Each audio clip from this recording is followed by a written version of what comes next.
Well, hello everyone and welcome to RaceWeek, where today we are actually going to view what's unusually the first day of track action for the Emilia-Romagna Grand Prix.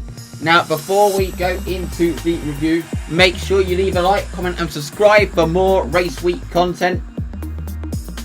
Make sure you check us out on the RaceWeek site at raceweekblog.com and follow us on Twitter at raceweek_show. I have literally just managed to regain access to the Twitter account, thankfully.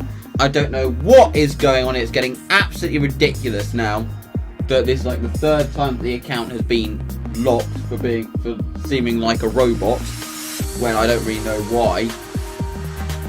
But it's back. Hopefully it'll be the last time that I have to unlock it this way. I mean, that's probably quite unlikely, to be honest.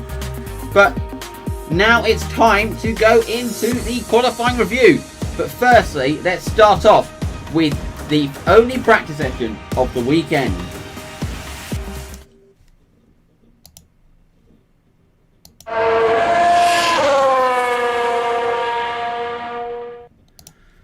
This was going to be a crucial practice session because obviously this was the only time the cars were going to be out on track before qualifying. But it was a 90-minute session and it was quite an interesting session, to be honest. The first part of the session consisted of all the drivers simply just trying to accustom themselves to the circuit. A lot of them had never driven here before, but a lot of it simply consisted of acclimatizing to the track, and then once everyone had acclimatized to the track, we saw the times start to come in. It was Lewis Hamilton who topped the timesheets on a 1:14.726. But the interesting thing was, and this gave us hope that Red Bull and Max Verstappen could challenge, that Max Verstappen split the two Mercedes in second place.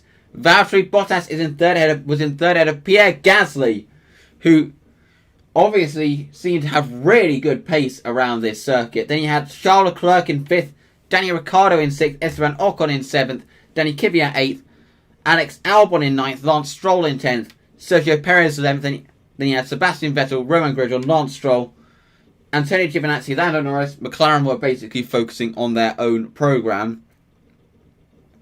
Then you had Kimi Raikkonen, George Russell, Kevin Magnussen and Nicholas Latifi had brake-by-wire issues. So, that was what happened in the only practice session that we had before the qualifying session. But now it's time to take you through what went down in qualifying for the Emilia-Romagna Grand Prix.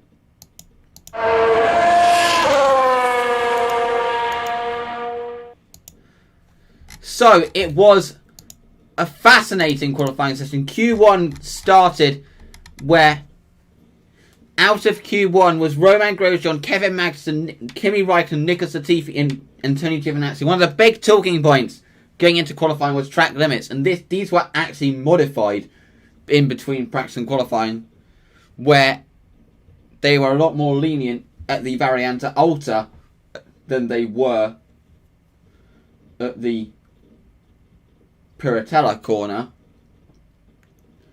But a few drivers fell foul, which included Kimi Raikkonen, who'd originally made it in to Q2, but his lap time was deleted for exceeding track limits, which put him down in 18th place on the grid. But George Russell, once again, making it out of Q1. I mean, it's now got to the point where it's a shock to see him out of Q1. That I believe it's like the 8th time this season that he's done it. And he's been so impressive in qualifying, and surely it's just a matter of time before that first point.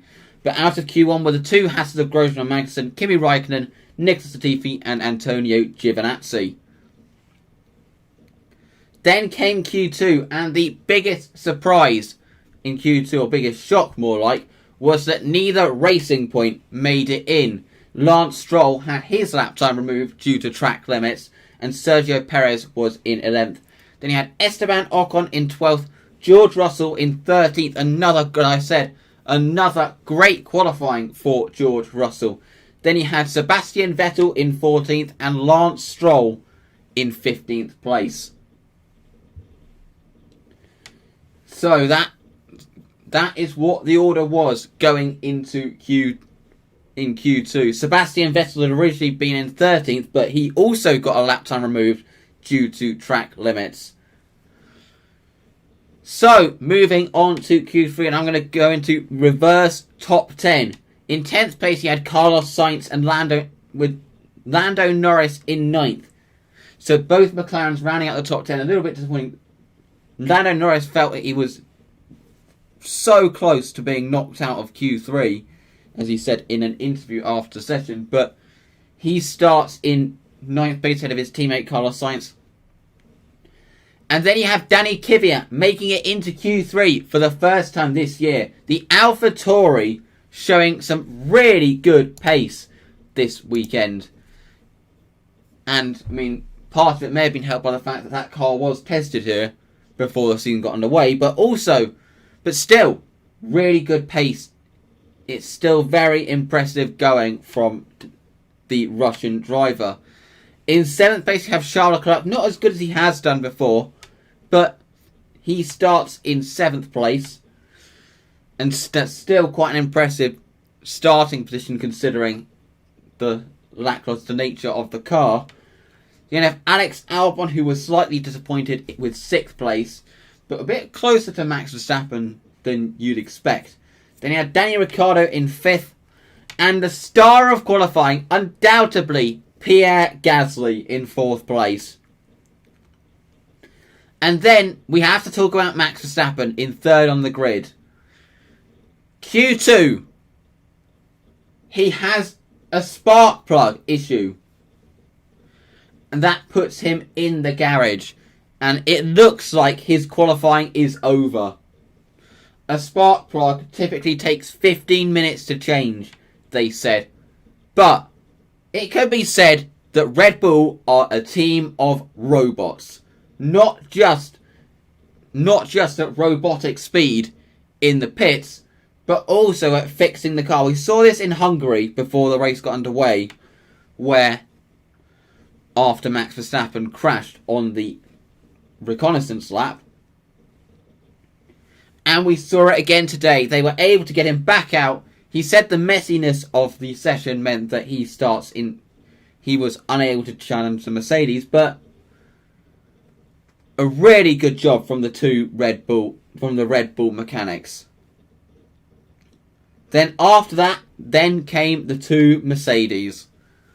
In the battle for pole, it was Lewis Hamilton who initially led the way in the battle for pole. And it looked like he had it. Then came the final runs. Lewis Hamilton, he improves his lap by around just under a tenth of a second. But then Valtteri Bottas goes round and improves by almost a tenth over Lewis Hamilton and manages to take provisional pole position, which he held. So, it is Valtteri Bottas who has taken pole position for Mercedes ahead of Lewis Hamilton in 2nd. Max Verstappen is in 3rd ahead of Gasly, Ricciardo, Albon, Leclerc, Kvyat, Norris and Sainz. Then you have Perez, Ocon, Russell, Vettel, Stroll, Grosjean, Magnussen, Raikkonen, Latifi and Giovinazzi. And that is your grid for tomorrow, barring any penalties.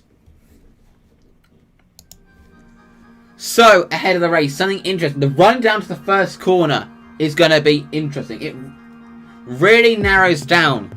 And we saw in the Formula Renault race that followed the F1 qualifying session that drivers really have a difficulty kind of sorting themselves out before the first corner, and that did lead to an incident where someone was forced onto the grass and they lost control and harpooned into another car. A fairly unfortunate incident. And with these wider cars, it's going to be a lot more difficult to get through the first corner without problems tomorrow. But I don't think we've seen fully whether the Red Bull can challenge the Mercedes after the messy session that Verstappen had. It could be an interesting race, and I can see Verstappen keeping the Mercedes honest. But it's likely that Mercedes will clinch a seventh constructors title in a row tomorrow. So that is it from the qualifying recap. As I said at the beginning, make sure you give us a follow on Twitter at RaceWeek_show. The account has just been reactivated. Give the website a visit at raceweekshow.com. And also, obviously, leave a like, comment and subscribe to this YouTube channel for more content. Thank you very much for watching, and we'll see you tomorrow for the race recap. Goodbye.